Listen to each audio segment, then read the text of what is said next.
It can be a struggle to establish positive conditions for learning in our classrooms, particularly if you don't have clear expectations for students to resolve conflict.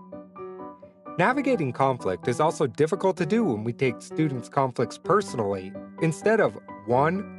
Treating conflict as natural, and 2. Teaching students how to resolve conflict peacefully. Conflict is a normal, natural part of life. We want students to resolve conflict peacefully, be effective problem solvers, take responsibility for their actions, and ultimately love learning and being at school. How does one go about creating an environment where students are thoughtful, respectful, and have a vested interest in learning and working together? Rational discipline is one approach that can help. One of our most basic human needs is to feel safe. In order for students to feel safe in your classroom, they need to know that their teacher has clear expectations for the way we treat each other. Conflict between students can be as subtle as an eye roll or mumbling under one's breath, and can escalate when students take things that don't belong to them or use disrespectful language. Rational discipline can help you teach your students how to navigate some of these challenging conflicts. Rational discipline is twofold. First, we want students to conduct themselves rationally, which means they must be able to think calmly and strategically. What strategy can I use in this situation with this particular student? Second, we want students to develop discipline or self-control.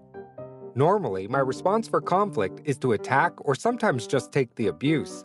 But I need to advocate for myself in an assertive, respectful way.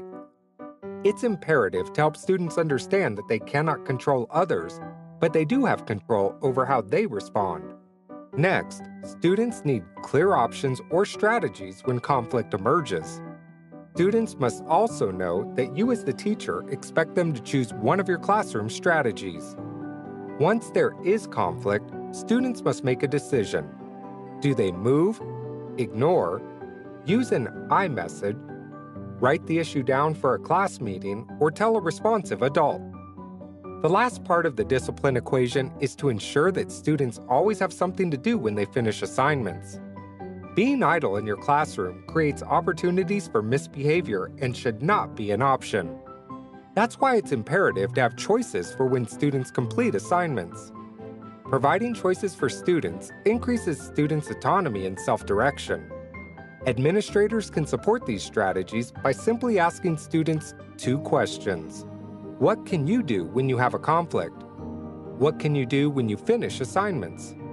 Ask a handful of students at various grade levels each month and report your findings to your staff. Compare your findings to your school's internal behavior data. Are students using the strategies? Are we seeing any improvements in our discipline data? What is our school climate data telling us? Do students or teachers need more support in implementing these strategies? When adults in schools approach discipline, relationships, and conflict resolution just as importantly as teaching academic content, our students thrive. If you need more assistance for creating the conditions for learning in your classroom, check out our website, conditionsforlearning.com, for more resources.